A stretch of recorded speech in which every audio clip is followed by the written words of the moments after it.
So, welcome to the videos where we are revising for the upcoming patent agent examination. इस video में हम लोग देखेंगे about inventions not patentable, जो कि as per section 3 है of the Indian Patent Act. So, कुछ inventions हैं, कुछ टाइप की चीजें हैं जो कि इंडियन पेटेंट एक्ट ने स्पेसिफाई कर रखी है कि they are not inventions and उनको हम पेटेंटेबल नहीं कंसिडर करते, तो उनके रिस्पेक्ट में पेटेंट एप्लीकेशन फाइल करना is not suggested, not advised.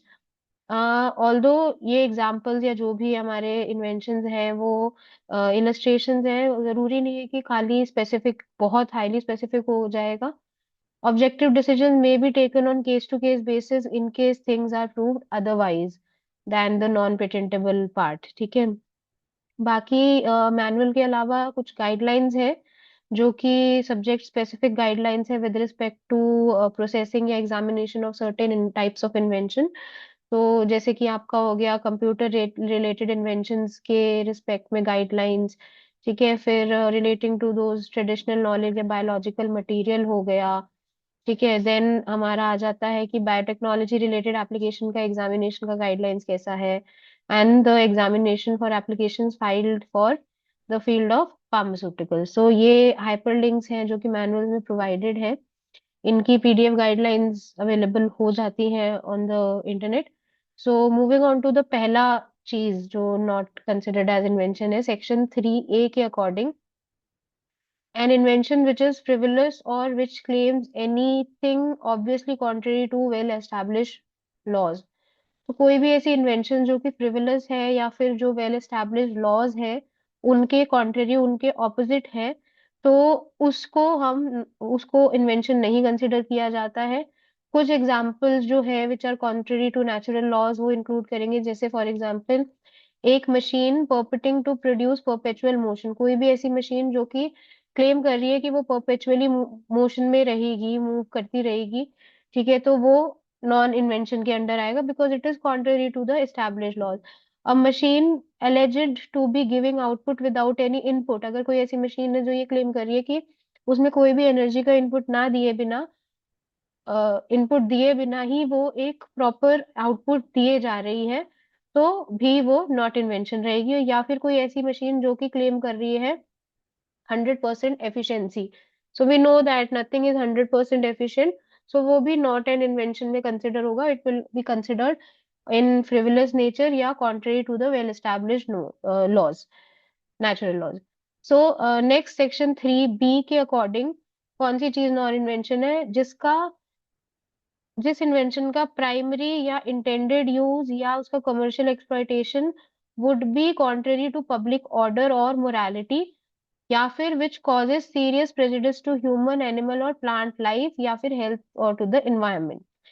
Anything जिसका प्राइमरी यूज या इंटेंडेड यूज या उसका कमर्शियल एक्सप्लॉयटेशन से कुछ पब्लिक ऑर्डर या मोरालिटी हार्म होगी, या फिर ह्यूमन, एनिमल या प्लांट लाइफ को सीरियस प्रॉब्लम कॉज होगी या हार्म कॉज होगा, या एनवायरमेंट को हार्म कॉज होगा, वो इन्वेंशन हमारी invention will not be patentable, they are considered as not invention under section 3B। तो इनके कुछ एग्जाम्पल्स जो कि है वो है कोई भी डिवाइस जो कि अलाउ करेगी मेथड फॉर कमिटिंग थेफ्ट या बर्गलरी, कोई भी ऐसी मशीन जो कि करेंसी नोट्स की काउंटरफीटिंग करेगी, मतलब जो मशीन कोई काउंटरफीटिंग नोट्स बनाती है, करेंसी बनाती है, मेथड या डिवाइस फॉर गैम्बलिंग। ठीक है। कोई इन्वेंशन जिसकी वजह से प्लांट, ह्यूमंस और एनिमल्स की हेल्थ को प्रॉब्लम हो सकती है या they can cause serious prejudice to these. ठीक है। इन्वेंशंस जो कि can cause any injury to public, animal या प्लांट लाइफ या हेल्थ, जैसे कि अडल्ट्रेशन ऑफ फूड का कोई मेथड हो गया, इसको भी हम पेटेंटेबल नहीं रख सकते क्योंकि it is definitely causing harm. फिर कोई इन्वेंशन जो कि वायलेट करेगी वेल एक्सेप्टेड सोशल, कल्चरल या लीगल नॉर्म्स ऑफ, जो कि मोरालिटी को डेड करती है, खत्म करती है, वो भी इन्वेंशन नहीं कंसिडर होगी सेक्शन 3B के अंडर। एग्जाम्पल इसका है क्लोनिंग ऑफ ह्यूमंस, मॉरली या फिर सोशली या कल्चरली लीगली अलाउेबल नहीं है। देन नेक्स्ट जो है इसका एग्जाम्पल वो ये है कि जिसका प्राइमरी यूज से पब्लिक ऑर्डर डिस्टर्ब हो जाए, जैसे device for breaking a house, उसको आप पेटेंट, आप डिवाइस बना लो लेकिन उसकी पेटेंटेबिलिटी नहीं है, it is not considered as an invention under section 3B, क्योंकि वो हार्म कॉज करेगा।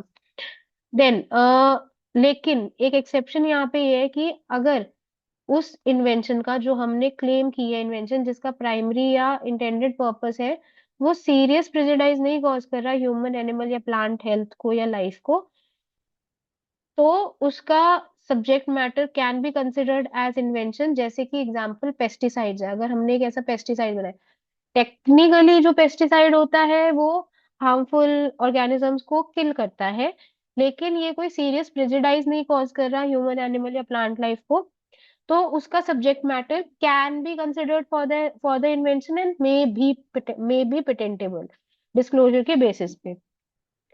देन हमारा सेक्शन 3C के अकॉर्डिंग आता है। 3C के अकॉर्डिंग अगर हम देखते हैं तो 3C में आता है mere discovery of a scientific principle या discovery formulation of an abstract theory, कोई मतलब पहला mere discovery of scientific principle या कोई एब्स्ट्रैक्ट थियरी का बनाना, या discovery of any living thing या नॉन लिविंग सब्सटेंस जो कि ऑलरेडी नेचर में होती है।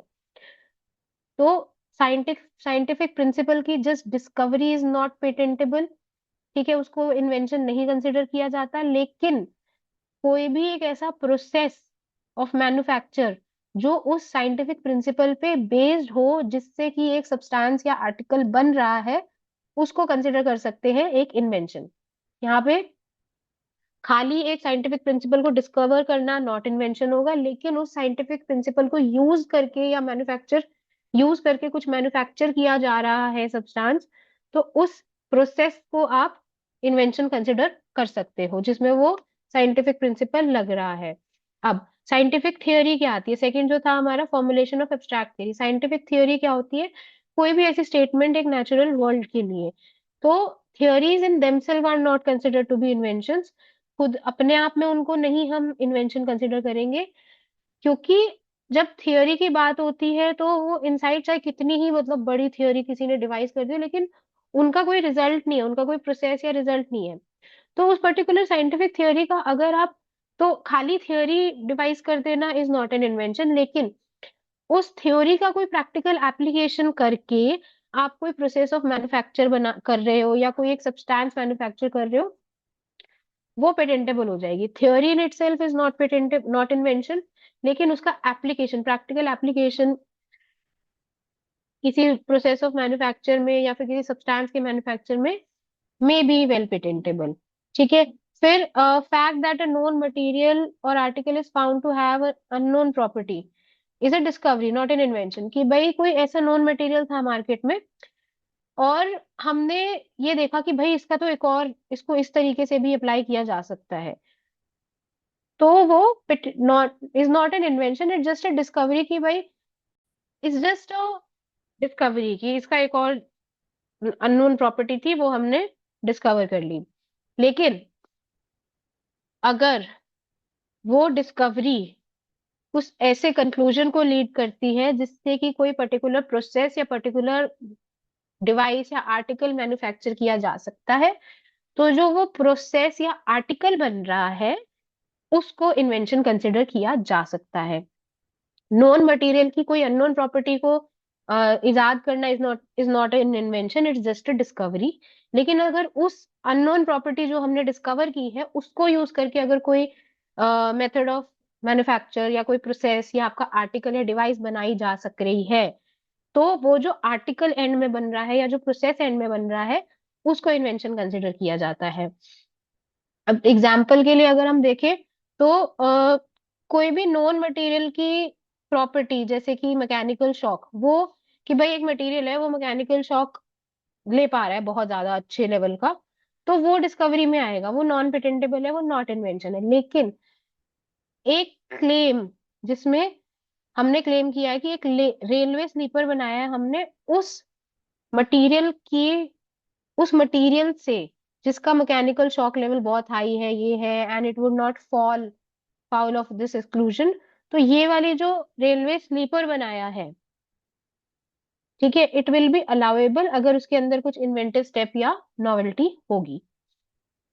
सो सिमिलरली इसी वजह से अगर हमने कोई नया सब्सटेंस जो ऑलरेडी नेचर में अकर कर रहा है, न्यू माइक्रो ऑर्गेनिज्म हो गया या न्यू कोई भी चीज होगी, नेचर का एलिमेंट हो गया, उसको अगर हमने ढूंढा है तो वो इन्वेंशन नहीं कंसिडर होगा, वो सिर्फ और सिर्फ एक डिस्कवरी कंसिडर होगी अंडर सेक्शन 3C। ठीक है। देन अब हम 3D के ऊपर आते हैं। सेक्शन 3D में क्या आता है? सेक्शन 3D इज जो भी कोई mayor discovery of a new form of a known substance, कोई नोन सब्सटेंस है उसका न्यू फॉर्म डिस्कवर करना which does not result in enhancement of known efficacy of that substance, या फिर एक तो ये हो गया, नंबर 2 ये हो गया mere mere discovery of any new property और new use of a known substance. ठीक है। या फिर mere use of a known process machine or apparatus unless the known process results in new product या employs at least new one new reactant। ये तीनों cases में it is not considered as an invention under section 3D, कि खाली आप एक known substance का new form discover कर रहे हो, ठीक है, तो वो डिस्कवरी है। और जो न्यू फॉर्म डिस्कवर हुई है उसके अंदर अगर उसका कोई रीजनेबल एफिकेसी में एनहांसमेंट नहीं हुआ है तो भी वो इन्वेंशन नहीं कंसिडर की जाएगी, वो सिर्फ एक डिस्कवरी के अंडर आएगी। Next is the mayor discovery और एग्जिस्टिंग या नोन सब्सटेंस की कोई न्यू प्रॉपर्टी ही डिस्कवर कर, जैसे फर्स्ट केस में लेट्स से हमारे पास ए कंपाउंड है, उसका अगर मैंने आइसोमर डिस्कवर किया तो वो new form of a known substance होगा, कोई ऐसा नॉवेल्टी फीचर नहीं आ रहा उसमें। सेकेंड केस में एग्जिस्टिंग ए सब्सटेंस है, उसकी एक न्यू प्रॉपर्टी ही डिफाइन कर दी, डिस्कवर कर दी, वो भी इन्वेंशन में नहीं आएगा।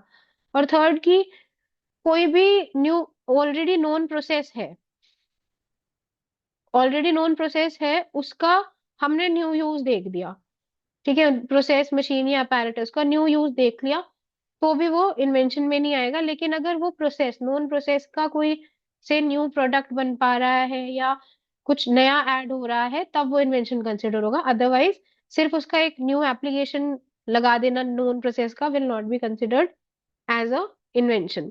अब इस चीज की एक्सप्लेनेशन के लिए, for the purpose of this clause, salts, esters, ethers, polymorphs, metabolites, pure form, particle size, isomers, mixtures of isomers, complexes, combination, and other derivatives of the known substances, they will be considered as the same substance। किसी भी known substance का जो भी non substance है उसका कोई salt, ester, ether, polymorph, metabolite, उसका कोई प्योर फॉर्म, उसका कोई नया पार्टिकल साइज, उसका कोई आइसोमर, उनके मिक्सचर का उनके आइसोमर्स का मिक्सचर, ठीक है, उसके कॉम्प्लेक्सेस, उसके कोई कॉम्बिनेशन, या उस नॉन सब्सटेंस से कोई भी डेरिवेटिव जो बन रहा है उसको एज अ सेम सब्सटेंस ही कंसिडर किया जाएगा। लेकिन एक्सेप्शन ये रहेगी कि अगर unless they differ significantly in property with respect to efficacy, वो तब तक सेम सब्सटेंस कंसिडर करे जाएंगे जब तक उनकी कोई सिग्निफिकेंट डिफरेंस नहीं होता उनकी प्रॉपर्टी में एफिकेसी को लेके। लेकिन जब उनके अंदर कोई सिग्निफिकेंट डिफरेंस आ जाएगा उनकी प्रॉपर्टी में with respect to the efficacy of that material, तब उसको कंसिडर कर लिया जाएगा as an invention, otherwise they will be considered as same substance and वो non patent will not be an invention. तो इस प्रोविजन के अकॉर्डिंग एग्जाम्पल जो है नॉन इन्वेंशन और नॉन पेटेंटेबल के क्या क्या है, डिवाइड कर दिया ऊपर के पार्ट्स को। क्या डिवाइड कर दिया? Mayor discovery of a new form of a known substance जिसका कोई इन्हांसमेंट ऑफ नोन एफिकेसी में रिजल्ट नहीं आ रहा है हमारा, discovery of any new property of a known substance, discovery of new use of a known substance, mere discovery word is important, use of known process machine or apparatus unless such known process results in new product or employs at least one new reactant। तो mere discovery वाली जो भी चीजें होंगी, किसी एक known substance हो गया, known process हो गया, known machine हो गया, known apparatus हो गया, उनके केस में उनको हम नॉट इन्वेंशन कंसिडर करेंगे अनलेस एंड अनटिल वो नॉन प्रोसेस नॉन सब्सटेंस का जो हम न्यू वो कर रहे हैं उसके अंदर कोई एक एफिकेसी इंक्रीमेंट हो रहा है या फिर न्यू नॉन प्रोसेस कोई नया प्रोडक्ट बना के दे रहा है। ऑल्सो फर्दर जो हमने बोला कि उस प्रोडक्ट के जो सॉल्ट एस्टर्स, नॉन सब्सटेंस के सॉल्ट एस्टर्स ईथर्स और ये सारे डेरिवेटिव जो है वो सिर्फ तभी पेटेंटेबल माने जाएंगे, तभी इन्वेंशन माने जाएंगे जब उनकी एफिकेसी में सिग्निफिकेंट डिफरेंस होगा, उनकी एफिकेसी बढ़ी हुई होगी। ठीक है। अब इन्वेस्टिगेटर जो है वो केस टू केस बेसिस पे एग्जामिन करेगा कि जो डिफरेंस इन प्रॉपर्टीज है with respect to efficacy of the known substance वो क्या है। एंड कंप्लीट स्पेसिफिकेशन में अस एज एन एप्लीकेंट हमको ये स्पेसिफाई करना है कि भाई हमारा जो हमने इन्वेंशन फाइल किया है, जो सब्जेक्ट मैटर हमने क्लेम किया है, उसमें एफिकेसी के रिस्पेक्ट में क्या सिग्निफिकेंट डिफरेंस है फ्रॉम द नोन सब्सटेंसेस। ठीक है। At the time of filing of application और subsequently by way of amendment. तो वी हैव टू शो कि हमारे वाले की इन्वेंशन की एफिकेसी कैसे बढ़ रही है if it is under the category of these thing known substance का कुछ। तो एफिकेसी, और ये चीज हमें कंप्लीट स्पेसिफिकेशन के डिस्क्रिप्शन में अच्छे से क्लियरली डिस्क्राइब एंड डिस्क्लोज करनी है। ठीक है। देन सेक्शन 3E आता है। सेक्शन 3E के अंडर क्या है नॉट इन्वेंशन? सेक्शन 3 के अंडर मियर एडमिक्सचर, कोई भी ऐसा सब्सटेंस जो कि एक मियर एडमिक्सचर से रिजल्ट बन रहा है, मतलब खाली मिक्सिंग से, या aggregation of the properties of resulting only in aggregation of properties of components, या कोई ऐसा प्रोसेस जिससे कि वो ऐसा सब्सटेंस बन रहा है जो कि एक मियर एडमिक्सचर है, वो नॉट एन इन्वेंशन होगा। An admixture resulting in synergistic properties, it is not considered as mere admixture. So basically खाली मिक्सिंग कर दी तो वो नॉट इन्वेंशन है, लेकिन अगर हमने मिक्सिंग की और उनके एडमिक्सचर से कुछ ऐसा सिनर्जिस्टिक प्रॉपर्टी बढ़ के आ रही है तो उसको पेटेंटेबल कंसिडर किया जाता है, उसको मियर एडमिक्सचर नहीं कंसिडर किया जाता। मियर एडमिक्सचर सिर्फ वही होगा जिसके अंदर सिर्फ मिक्सिंग ऑफ सब्सटेंसेस हो रहा है। तो अगर मैं एग्जांपल लूँ तो कोई सोप, डिटर्जेंट, लुब्रिकेंट या ऐसे कोई जो कंपाउंड्स है उनको पेटेंटेबल कंसिडर किया जा सकता है जब उनकी कोई एनहांस सिनर्जिस्टिक प्रॉपर्टी आ रही है उसके कंपोनेंट्स की। A mere aggregation of features must be distinguished from a combination invention. Aggregation of features and combination invention में डिफरेंस होना चाहिए। सो बेसिकली कॉम्बिनेशन इन्वेंशन में क्या होता है कि there has to be a relationship between the features और groups of the features be of one be one of functional reciprocity, या फिर they show a combinative effect beyond the sum of their individual effects. यहाँ पे ये कहना चाह रहा है कि खाली एग्रीगेशन ऑफ फीचर्स को हमने कॉम्बिनेशन इन्वेंशन से डिफरेंशिएट करना है। अब कॉम्बिनेशन इन्वेंशन क्या होगी? कॉम्बिनेशन इन्वेंशन ऐसी कोई मिक्सचर रहेगा, ऐसा कोई इन्वेंशन रहेगा जिसके अंदर जो हम चीजें ऐड कर रहे हैं उनके सेपरेट फीचर्स का और उनके ग्रुप का फीचर्स का डिफरेंस होना चाहिए। उनका कॉम्बिनेटिव इफेक्ट जो है it should be somewhat beyond the sum of their individual effects.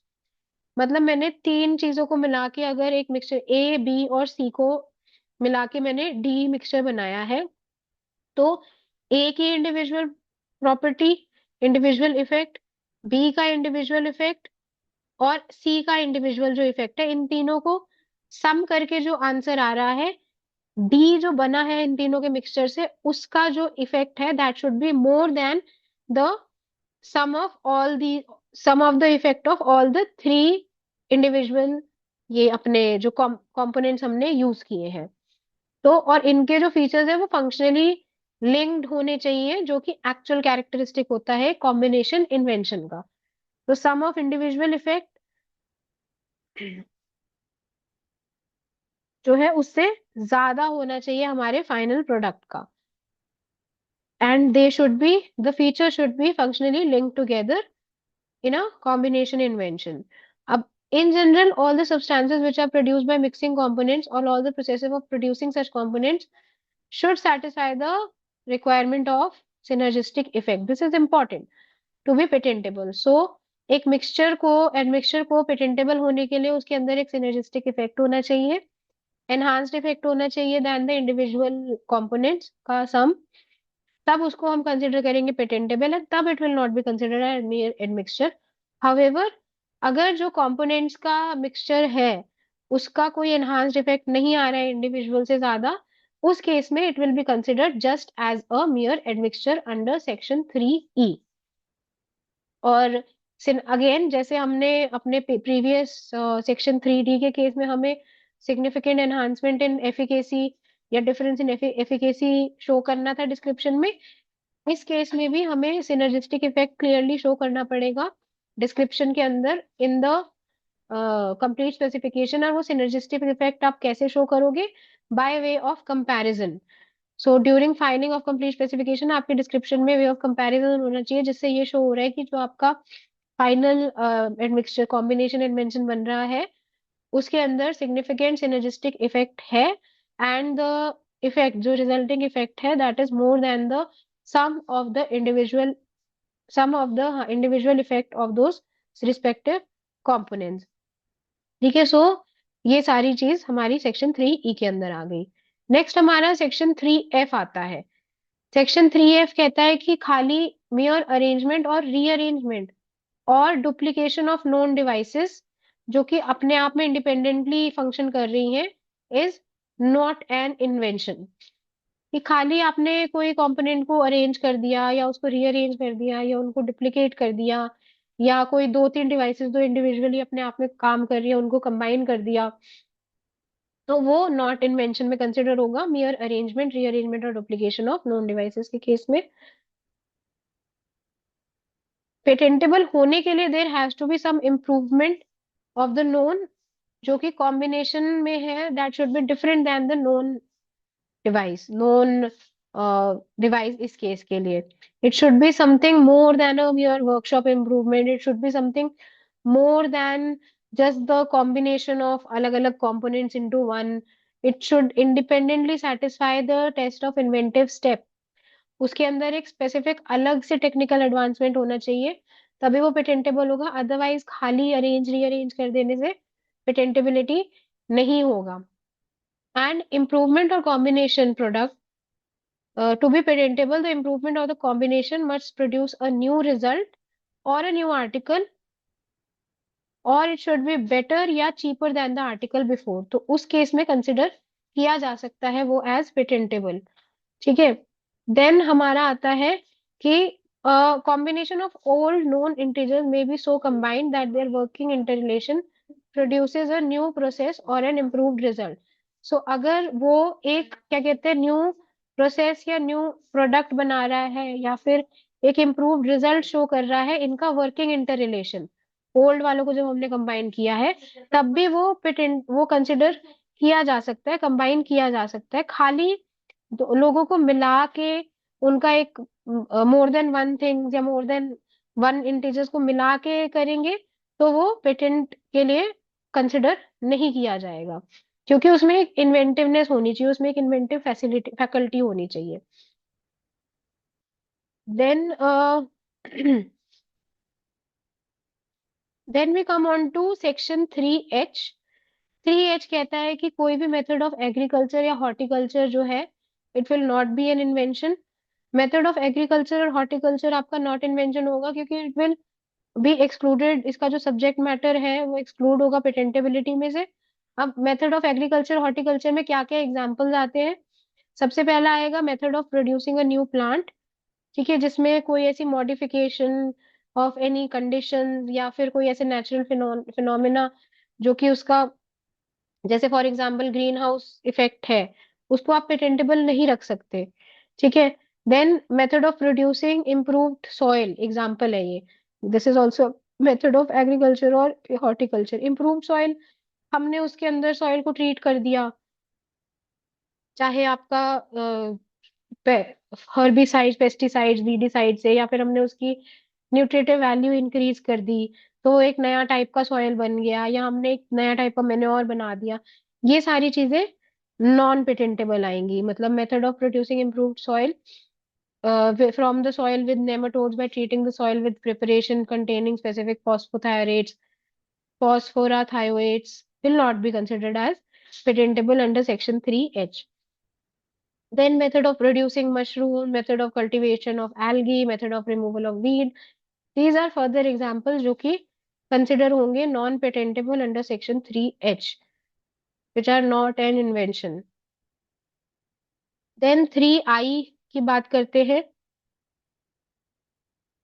3I कहता है कि कोई भी process for medicinal, surgical, curative, prophylactic, diagnostic, therapeutic या ट्रीटमेंट ऑफ ह्यूमन बींग्स, या फिर कोई ऐसा similar process for the similar treatment of animals to render them free of diseases or to increase their economic value or the economic value of their product is not an invention. 3I खाली कोई medicinal, surgical, curative, prophylactic, diagnostic, therapeutic या कोई भी treatment का method, चाहे वो humans के लिए हो चाहे एनिमल्स के लिए हो, जिससे कि वो डिजीज फ्री हो सकते हैं या उनकी इकोनॉमिक वैल्यू बढ़ सकती है, वो नॉट एन इन्वेंशन होगा 3I के अंडर। अब इस प्रोविजन के अंडर क्या क्या चीजें एक्सक्लूड हो रही है पेटेंटेबिलिटी से, मतलब वो नॉन पेटेंटेबल कंसिडर होंगी। सबसे पहला है आपका मेडिसिनल मेथड। कोई भी मेडिसिनल मेथड जिससे, जैसे कि एग्जांपल के लिए मेडिसिन को एडमिनिस्टर करने का तरीका, चाहे वो ओरली हो, चाहे वो इंजेक्शन के थ्रू हो, चाहे टॉपिकली हो या डर्मल पैच के थ्रू हो, किसी भी डोजेज ऑफ एनी मेडिसिन, कि वो कैसे डोज दिया जा रहा है, कैसे एडमिनिस्टर किया जा रहा है, वो मेडिसिनल मेथड नॉन पेटेंटेबल रहेंगे सेक्शन 3I के अंडर।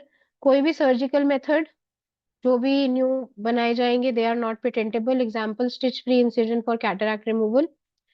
देन कोई भी क्यूरेटिव मेथड जो कि कोई भी क्योर कर रहे हैं, कोई मेथड जैसे जिनसे कोई डिजीज क्योर हो रही है, वो भी नॉन पेटेंटेबल होंगे अंडर सेक्शन 3I। एग्जाम्पल है method of cleaning plaque from teeth.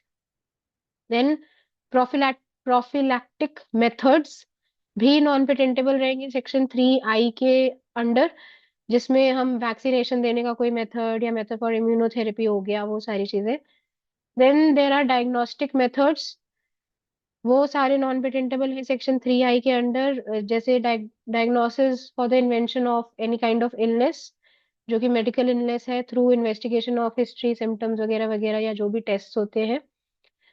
तो ऑल्सो एक फिटनेस टेस्ट जो होता है जिसके अंदर जनरल फिजिकल स्टेट कंसिडर या टेस्ट की जाती है इंडिविजुअल की, वो भी डायग्नोस्टिक्स के अंदर ही आते हैं। तो डायग्नोसिस से रिलेटेड जो भी होगा वो नॉन पेटेंटेबल हो जाएगा हमारा सेक्शन 3I के अंडर। देन हमारा आता है थेरेप्यूटिक मेथड्स, जिसमें थेरेपी थेरेपी वाले जो मेथड्स होते हैं, थेरेपी क्या होती है, प्रिवेंशन या एज वेल एज ट्रीटमेंट या क्योर ऑफ डिजीज। तो कोई भी प्रोसेस जो कि थेरेपी से रिलेट कर रहा है, जो कि मेथड ऑफ ट्रीटमेंट की तरह कंसिडर होगा, उसको भी हम नॉन पेटेंटेबल कंसिडर करते हैं। तो अभी तक क्या हुआ, अभी तक हमारा medicinal methods, surgical methods, curative methods, prophylactic methods और डायग्नोस्टिक मेथड्स जो है वो सारे, एंड थेरेप्यूटिक मेथड्स, ये सारे जो है हमारे नॉन पेटेंटेबल है। देन आता है कोई भी मेथड जिससे एनिमल्स को ट्रीट किया जा रहा है उनको डिजीज फ्री करने के लिए, या फिर कोई भी ऐसा ऐसा मेथड जिसके ट्रीटमेंट से एनिमल की इकोनॉमिक वैल्यू या उनके प्रोडक्ट की इकोनॉमिक वैल्यू बढ़ रही है, तो उसको भी नॉन पेटेंटेबल कंसिडर किया जाता है सेक्शन 3I के अंडर। इसका एग्जाम्पल है कि किसी शीप को ऐसा ट्रीट किया जाए किसी मेथड से जिससे कि उसका वूल की ओवरऑल यील्ड, उस वूल की प्रोडक्शन इंक्रीज हो जाए, तो वो नॉन पेटेंटेबल होगा। या फिर method of artificially inducing the body mass of poultry, जो कि हम देख रहे हैं, that is also not patentable. Further जो एग्जाम्पल्स है इस पर्टिकुलर सेक्शन के अंडर 3I के अंडर क्या क्या इंक्लूड करेंगे जो नॉन पेटेंटेबल रहेंगे, वो है एनी ऑपरेशन ऑन बॉडी जिसके अंदर कोई स्किल्स या सर्जन की कोई स्किल्स या नॉलेज रिक्वायर्ड होती है, जिसमें कि कौन कौन सी बॉडी के ऑपरेशन में कौन कौन सी ट्रीटमेंट आ जाएंगी, कॉस्मेटिक ट्रीटमेंट आ जाएगी, termination of pregnancy, castration, sterilisation, artificial insemination, IVF से रिलेटेड ट्रीटमेंट्स हो गई, जैसे embryo transplant, treatment for experimental and research purposes, removal of organ, skin, bone marrow from living donor, कोई भी therapy या डायग्नोसिस जो कि एनिमल या ह्यूमन बॉडी पे प्रैक्टिस किया गया है। And also, this thing also further includes any method of abortion, induction of labor, control of estrus or menstrual cycles, menstrual regulation. So ये सारी चीजें जो है वो excluded है अंडर सेक्शन 3I, जो भी नॉन पेटेंटेबल है ओवरऑल। ये सारे एग्जाम्पल्स हैं जो नॉन पेटेंटेबल रहेंगे अंडर दिस और नॉन इन्वेंशन कंसिडर होंगे। एंड हाँ, एक चीज ध्यान रखनी है, application of substances to body for purely cosmetic purposes is not therapy, तो इसको थेरेपी नहीं कंसिडर किया जाएगा। पेटेंट में however be obtain for surgical, therapeutic और डायग्नोस्टिक इंस्ट्रूमेंट और अपैरेटस। अब यहाँ पे एक केस आ जाता है प्रॉपर एक्सेप्शनल की, हमने बोला mayor method of performing of अपना सर्जिकल कोई प्रोसेस नॉन पेटेंटेबल है, ठीक है, surgical, medicinal, diagnostic, curative, prophylactic, therapeutic वगैरह वगैरह। लेकिन अगर हमने कोई ऐसा डिवाइस बनाया, जो अपैरेटस बनाया, इंस्ट्रूमेंट बनाया, इक्विपमेंट बनाया, वो पेटेंटेबल है, तो इसको हमने ध्यान रखना है। ऑल्सो कोई भी हमने प्रोस्थेटिक बनाया, आर्टिफिशियल लिम्ब बनाया, वो भी पेटेंटेबल होगा। So this will fulfill the criteria of patentability here.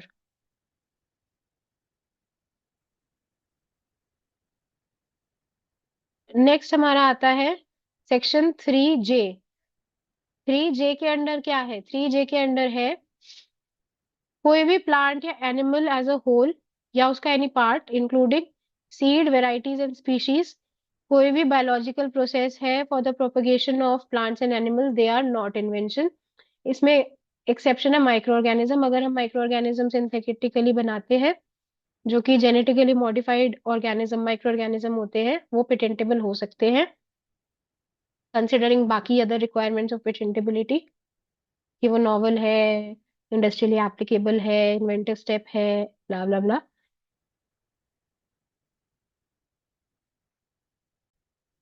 तो ये हमारा कोई भी प्लांट, एनिमल या उनका कोई पार्ट, सीड, वेराइटी, स्पीशीज, या उनका कोई बायोलॉजिकल प्रोसेस जिससे उनका प्रोडक्शन या प्रोपगेशन होता है, नॉट इन्वेंशन में आएगा। अब इस केस के अंदर, इस सेक्शन के अंदर, सेक्शन 3J, इसके अंदर क्या क्या चीजें, सब्जेक्ट मैटर एक्सक्लूडेड है? प्लांट्स इन होल और in part, animals in whole और इन पार्ट, उनके seeds, varieties and species of plants and animals, biological process for the production of plants and animals, ये सारी चीजें नॉट इन्वेंशंस है इस इस पर्टिकुलर सेक्शन के अंडर के प्रोविजंस के under. Micro organisms other than जो खाली डिस्कवर किए हैं नेचर से, वो micro organism may be patentable other than those discovered in nature. जो नेचर में डिस्कवर हुए दे आर नॉट पेटेंटेबल, लेकिन जो नेचर से नहीं डिस्कवर हुए, जो जेनेटिकली मॉडिफाइड ऑर्गेनिजम्स है, माइक्रो ऑर्गेनिज्म है, they may be patentable, they may be patentable subject matter. And plant varieties जो है इंडिया के अंदर, उनको प्रोविजन जो है प्रोटेक्शन की, वो प्रोवाइड की गई है किसमें? Protection of plant varieties and farmers rights act 2002। Next हम आते हैं सेक्शन 3K के अंडर। सेक्शन 3K के अंडर जो है कोई भी मैथमेटिकल या बिजनेस मेथड या फिर कंप्यूटर प्रोग्राम पर से या algorithms, they are not inventions and hence not patentable.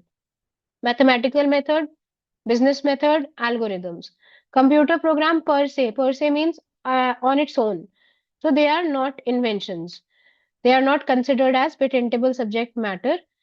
हाँ, अभी रिसेंटली जो है अपनी examination of computer related inventions की जो है एक गाइडलाइंस रिलीज हुई है, अपडेटेड। सो उन चीज उस we will go through them in the upcoming videos, which will be important from the point of view of the patent agent examination which is upcoming. So we'll see through that। earlier जो है last ये guidelines आई थी 2017 की, जो consider हो रही थी। अभी अपडेटेड एग्जामिनेशन की गाइडलाइंस है इसके अंदर, जो 2025 में रिलीज हुई हैं। So we'll go through them as per the previous ones. जो है मैथमेटिकल अगर हम ब्रीफ देखें तो क्या था कि मैथमेटिकल मेथड जो है, जो प्योरली एब्स्ट्रैक्ट या इंटेलेक्चुअल मेथड्स को रिलेट कर रहे हैं, they will not be patentable. जैसे कि खाली कैलकुलेशन, कोई इक्वेशन का फॉर्मूला बनाना, या स्क्वायर रूट फाइंड करने का मेथड, या क्यूब रूट फाइंड करने का method, they are non patentable. और खाली solving a mathematical problem is also not patentable.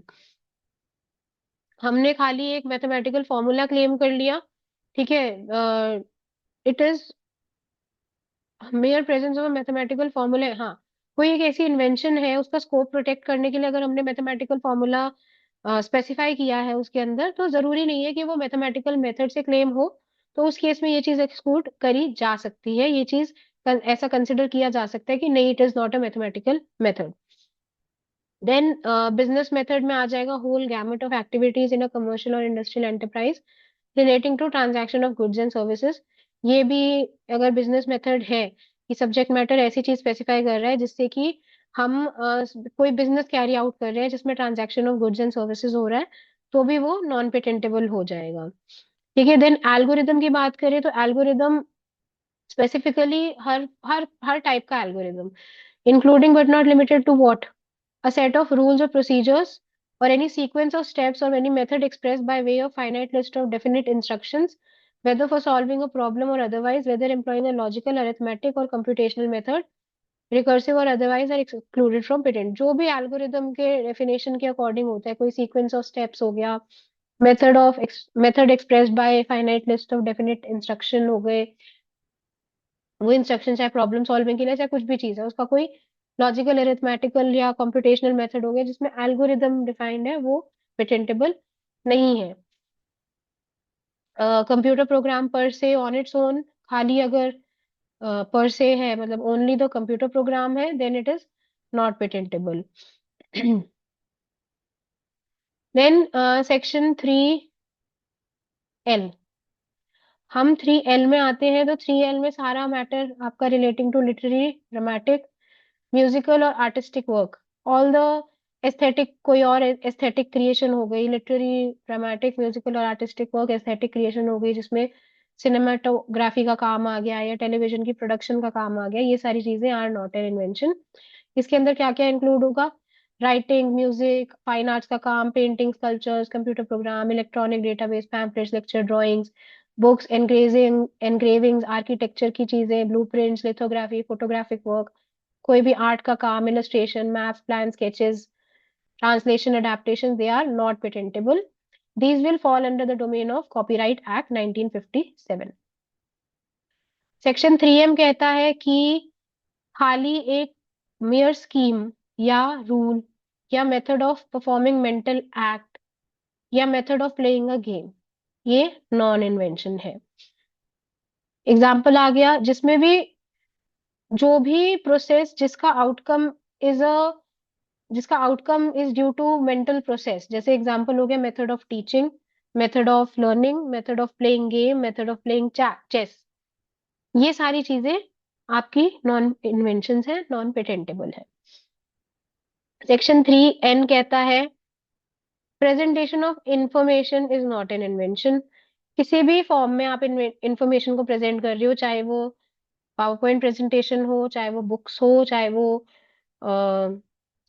be it tangible by words, codes, signals, symbols, diagrams, flow charts, etc., etc. Any mode of representing any kind of information is non-patentable under section 3N, information presentation. Then section 3O आता है। 3O कहता है कि topography of integrated circuits, जो integrated circuits का design है, that is not an invention for patents as per section 3O, topography of integrated circuits. So the layout of designs will be protected under separate act, which is the Semiconductor Integrated Circuit Layout Design Act 2000। इसमें 3D configuration जो है electric circuits की, जो कि आपके microchips या semiconductor की chips में डाली जाती है, वो पेटेंटेबल नहीं है। तो ये सर्किट के लेआउट डिजाइन जो है ना, वो सेमीकंडक्टर एक्ट के अंदर प्रोटेक्टेड होते हैं। देन फाइनली जो हमारा सेक्शन 3P है, सेक्शन 3P के अकॉर्डिंग एनी इन्वेंशन जो कि ट्रेडिशनल नॉलेज की वजह से है, ठीक है, या जिसके अंदर ऐसी प्रॉपर्टीज को डुप्लीकेट या एग्रीगेट किया गया है जो कि ट्रेडिशनली नोन है, तो वो नॉन इन्वेंशन रहेंगे, नॉन पेटेंटेबल रहेंगे। अब ट्रेडिशनल नॉलेज जो भी है, एग्जिस्टिंग है, वो सारी नॉन पेटेंटेबल है। एग्जाम्पल इसका है एंटीसेप्टिक प्रॉपर्टीज ऑफ टर्मरिक। हमें पता है, मतलब एज ओल्ड टाइम से इंडिया में वी नो कि टर्मरिक का एंटीसेप्टिक प्रॉपर्टीज होता है। एज ओल्ड टाइम से हमें अपने डिफरेंट नेचर के प्रोडक्ट जैसे पुदीना हो गया, तुलसी हो गई, इन सब चीजों की प्रॉपर्टीज पता है फॉर यूजिंग देम एज उनकी एप्लीकेशन ट्रेडिशनली जो यूज होती आ रही है। सो उससे रिलेटेड हमने कुछ भी अगर बनाया है तो वो ट्रेडिशनल नॉलेज के अंडर नॉन पेटेंटेबल आएगा। सो इस कोई इन्वेंशन से रिलेटेड चीज ट्रेडिशनल नॉलेज के अंडर फॉल करती है या नहीं करती है, उस चीज को एग्जामिनर डिटरमाइन करता है कहाँ से वो यूज करता है, TKDL को, traditional knowledge digital library, and बाकी resources to decide whether the claimed subject matter falls within the purview of this particular provision, कि वो ट्रेडिशनल नॉलेज में आ रहा है कि नहीं आ रहा है। So this is it for this particular video जिसमें हमने सारा सेक्शन 3 किया। तो एक जस्ट फॉर द ओवरव्यू अगर बात करें तो सेक्शन 3 के अंदर सबसे पहला जो आता है 3A क्या कहता है, 3A कहता है, सेक्शन 3 हमारा पूरा नॉन पेटेंटेबल नॉट इन्वेंशन की बात करता है। 3A है frivolous, any invention frivolous or which claims anything contrary to well established laws। 3B के under the invention primary or intended use जिसका would be contrary to public order or morality which causes serious prejudice to human, animal or plant life or health or environment is not invention। 3C कहता है mere discovery of scientific principle या formulation of abstract theory या discovery of any living non living substance in nature is not invention। 3D, mere discovery of a new form of a non-substance which do not result in enhancement of known efficacy of that substance, या mere discovery of any new property, new use of a non-substance, या mere use of a known process, machine or apparatus, unless such known process results in new product or employs at least new reactant। 3D के अंदर आता है non invention। 3E के अंदर mere admixture जो कि सिर्फ रिजल्ट कर रहा है in aggregation of properties will or any process which is resulting process for producing such a substance जो कि खाली एक एग्रीगेशन ऑफ प्रॉपर्टीज है, वो नॉट इन्वेंशन है 3E के अंडर। 3F में mere arrangement, rearrangement or duplication of non devices each functioning independently of one another is not an invention। 3F के बाद हमारा आ जाता है 3H, सॉरी 3F के बाद हमारा आएगा F, हाँ F के बाद H आएगा। H में आता है मेथड ऑफ एग्रीकल्चर या horticulture is not an invention. I में कोई भी medicinal, surgical, curative, prophylactic, diagnostic, therapeutic या ट्रीटमेंट वाला कोई प्रोसेस ह्यूमन बींग्स के, एनिमल्स के लिए, उनको डिजीज फ्री छोड़ने के लिए, उनकी इकोनॉमिकल वैल्यू बढ़ाने के लिए। 3J में कोई भी प्लांट, एनिमल, उनके पार्ट्स, वेराइटी, स्पीशीज, कोई भी biological process for the production of plants animals are not invention. Exception are micro organism, इसमें भी खाली naturally discovered micro organism non patentable रहेंगे, लेकिन genetically modified organism, micro organism patentable consider होते हैं। 3K के अंदर mathematical business method, computer program per se and algorithms are not inventions and non patentable. 3L के अंदर कोई भी literary, dramatic, musical, artistic work, aesthetic creation, and it would include cinematographic work and television productions, not inventions। 3M में हमारा mental act से relating कोई भी scheme, rule या मेथड, या कोई भी method of playing game, not invention. 3N के अंदर कोई भी मेथड ऑफ, कोई भी way of presentation of information, way मतलब किसी भी मेथड में, मैनर या मीन्स जब आप इंफॉर्मेशन प्रेजेंट कर रहे हैं तो वो नॉन पेटेंटेबल है। देन 3O में topography of integrated circuits, non invention. And 3P finally traditional knowledge है जो कि नॉन इन्वेंशंस में आएगा। So this is it for this video, will continue further in the next video, upcoming video। Thank you so much।